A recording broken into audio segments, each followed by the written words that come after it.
રાનજી મેં સાંભળ્યું છે કે હું કોણ માથા ભાઈ જીવો અરે બરાબર છે જીવાભાઈ આખા પંથકમાં આપણા ડંકા વાગી રહ્યા છે તમારું નામ સાંભળી અને ભલભલા મળતો ભાગી જાય છે બરાબર છે રાનજી કે મારી સામે કોઈ આંખ મિલાવીને વાત કરી શકતું નથી મારી આંખ પડે ને ત્યાં છોકરા સારા રહી જાય છે જેમ અંધારામાં પ્રકાશ આપે દીવો તેમ લાગતી નગરનો હું માથા ભાઈ જીવો અરે રાનજી મેં સાંભળ્યું છે આપણા નગરમાં ખેલડી નગર આવ્યું છે ત્યાંની કન્યા દાનદેવ અતિ સુપર અને રૂપાળી છે એ બરાબર છે વેરુબન ત્યાંના વખાણ મેં પણ સાંભળ્યા છે તે છોકરી બહુ સુંદર છે તેથી આપણો સાથીદાર કાનો ખેલડી નગર મેં મોકલ્યો છે મારા સપનની સુંદરી બેન તો અત્યારે એ પોગી ગયો હશે સુંદરી ઓઢાડી પાછો આવતો હશે તો ચાલો આપણે સૌએ મળી લગ્નની તૈયારી કરીએ રૂપાલ માથા ભાઈ જીવો બરાબર છે વેરુબન બરાબર છે કાનો પણ છોકરી ઓઢાડીને આવતો જણાય છે જીવાભાઈ કાના શું વાત છે દાદાએ તમારા સપનની સુંદરી સ્વીકારી નહીં અને તમારું અપમાન કર્યું છે એ શું કહ્યું મારા વેરુબનનું અપમાન મારું અપમાન હું માથા ભાઈ જીવો દાદાએ કહેવાયું છે કે જીવાની તાકાત છે કે દાદાને સુંદરી ઓઢાડી શકે અરે કાના તે મારી ઓળખાણ નહોતી આપી છતાં તોય તમારું અપમાન કર્યું છે શું કહ્યું માથા ભારે જીવાની સુંદરીનું અપમાન આખા પંથકમાં મારી આંખ વાગે છે એનું અપમાન હું પોતે ખેલડી નગર જઈ ને મારા નામની સુંદરી ઓઢાડી ને હું કોણ તો માથા ભારે જીવો તો ચાલો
અરે શું કહ્યું તે મારી બેનનું વેરડું લૂંટલું હતું એમ તો આ કોટવાલ શું કહે છે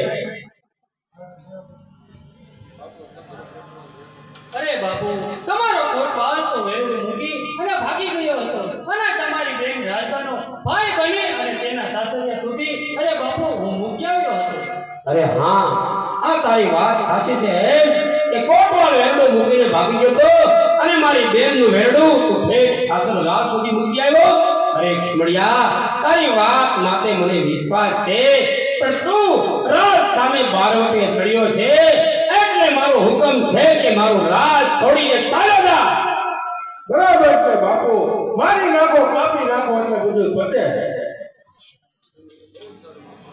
બહુ સારું કોટવાલ જય રામાપીર જય અલગની જો કોટવાલ તમારે ભક્તિના રંગમાં ભળવું હોય તો સામો મારી હારે અરે અમારે નથી ભળવું તું એકલો રંગાઈ જા ભક્તિના રંગમાં જય અલગની જય રામાપીર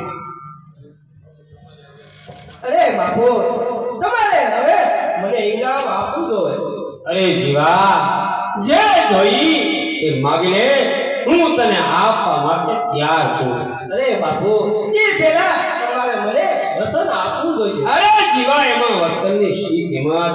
અરે હું કહું છું ને કે લે મારું વસન, માટે તારે જે જોયું હોય તે માંગી લે. અરે બાપુ, તમારા જગતમાં રહેલા દાદલ દેનો હાથ. અરે લે દાડલ બેનો હાથ. અરે કોટવાલ, તમે આ શું કર્યું? જીવાનું ખૂન? અરે કોટવાલ, તમે પણ અરે બાપુ, મારી વાત તમે પહેલા સાંભળો. આ જીવાએ શું માંગ્યું? દાડલ જેનો હાથ. એ દાડલ જે કોણ છે તમે ઓળખો? અરે નહીં કોટવાલ, નહીં. અરે બાપુ, દાડલ જે બીજી કોઈ નહીં પણ પેલી મોજડી વાળી છે બાપુ. જીવાએ દાડલ નો હાથ માંગ્યો એટલે મેં તેને મારી નાખ્યો બાપુ. અરે કોટવાલ, તમે પણ ગજબ છો હો. અરે કોટવાલ, અરે હવે મારે દાડલને મળવું છે અને મારા દિલની વાત કરવી છે. તો ઈ દાડલ મને ક્યાં મળશે કોટવાલ? ક્યાં મળશે? અરે બાપુ, પનિહારીઓ રોજ પાણી ભરવા મચ્છુના કાંઠે જાય છે તો દાડલને પણ ત્યાં પાણી ભરવા જાય છે બાપુ. અરે કોટવાલ, તો હું અત્યારે જ મસુ કાંઠે જાઉં છું. અરે બાપુ, અત્યારે નહીં પણ અત્યારે આપણે સારણનો રસમાં રામાપીરનો પાઠ છે ત્યાં જઈ અને તમે સવારે મચ્છુના કાંઠે જાજો તમ તારે.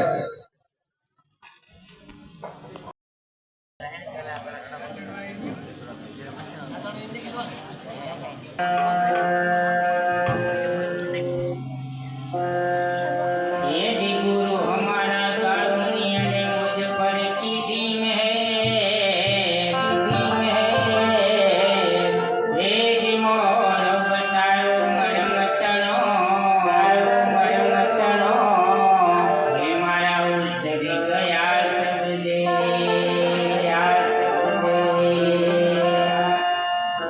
ये मारा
ખીમડિયા સાધુ ક્યાં છે? સાધુ મહાત્મા તો અહીંયા છે. અરે આ સાધુ ક્યાં છે? આ તો રાવત રણથી અને તેનો કોટવાલ. અરે બાપુ ઓળખી કાઢ્યા આપણને. આ તમારે એને ધંધો જ ન કરાય. આ તમારી દાઢી ઉડી ગઈ. અરે મહારાજ, આવા વેશે આવવાનું કારણ? અરે બાપુને ભક્તિનો રંગ લાગ્યો છે એટલે બાપુને કંઠી બાંધવાની છે.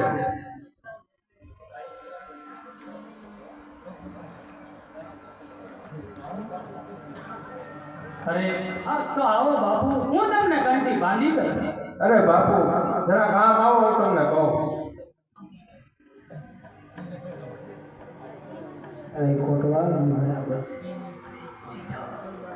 અરે ખીમડિયા તને કંઠી કોને બાંધી? મને તારે લઈ બાંધી. તો બાપુને દાડલે કંઠી બાંધે.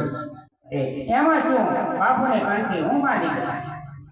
આયા નહીં રાજમહેલમાં આવો અને રાજમહેલમાં કંઠી બાંધો એટલે બધા રાજ દરબારીઓને રાણીઓને અને મારા ઘરનાને બધાને ખબર પડે. તો ચાલો સંતો ભક્તો રાજમહેલમાં જઈએ. અરે બધાને નથી આવવાનું, ખાલી તમારે એકને જ આવવાનું છે અને તમારે એકને જ વાયક છે. તમે બધા સાધુડા આયા ધોણાનું ધ્યાન રાખો. ભલે હું એકલી આવીશ. અરે દાદાજી, આ તમે શું કરી રહ્યા છો? ખીમડિયા જેને આ વસ્તુ પર વિજય મેળવ્યો હોય એના તમામ ઘરના બારી બારણા સરખા હોય. વિશ્વાસ રાખો. રાવત રણસિંહ જ્યારે હું મચ્છુમાં પાણી ભરવા ગઈ હતી ત્યારે તે મારો છેડો ઝાલ્યો અને અત્યારે સમાધિ લઈ રહી છું ત્યારે તું મારો હાથ પકડે છે. જા નુગરા રાજા, હું તને શ્રાપ આપું છું કે આ તારું ઘેરડી નગર એક દિવસ ખેદાન મેદાન થઈ જાય છે અને તારું આખું નગર પાણીમાં તરશે અને તારા શરીરે કોટ નીકળશે અને તું આંધળો થઈ. અરે આ શું? મને આંખે કાંઈ દેખાતું નથી અને મને આખા શરીરે બળતરા થાય છે. અરે આ શું થાય છે? અરે મને બસાવો દાડણ દે, મને બસાવો. રાવત ઓળખી તે મને? અરે દાડણ દે, હું પામર મનુષ્ય છું, હું તમને ઓળખી ના શક્યો માં.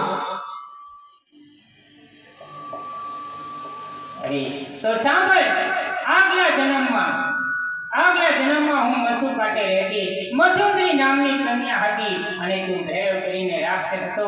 તારે અજર અમર બનવું હતું. તે નવાણું કુંવારી કન્યાઓના ભોગ ચડાયા હતા. 100મો ભોગ તારી માનો ચડાવી અને અજર અમર બનવાનું હતું. ત્યારે મેં મસુ નદીમાં મારા પ્રાણ સમાયા હતા અને જતા મેં તને કહ્યું હતું કે હે રાજા, આવતા જન્મે હું તારું અભિમાન ઉતારીશ. તો હે રાજા, તું ભેરવ હતો અને હું મસુંદરી કન્યા હતી. અરે મને માફ કરી દો માં, અરે માફ કરી દો માં, મને કંઠી બાંધો. અરે તને કંઠી બાંધશે તો ખીમડિયો કોટવા. હા, હું કંઠી બાંધી દઉં. આ ખીમડિયાજી રાવત રણસિંહને કંઠી બાંધો. અરે ઠીક છે દાડણ દે. અરે ભાઈ ખીમડિયા, મને માફ કરી દે ભાઈ. હું તારા બેનના ખૂનનો ન્યાય અરે ના આપી શક્યો ભાઈ. અને તારી બેનનો ખૂન મારા કોટવાલે કર્યું હતું ભાઈ. એને પણ એના પાપની સજા મળી ગઈ. મને માફ કરી દે ભાઈ, મને માફ કરી દે.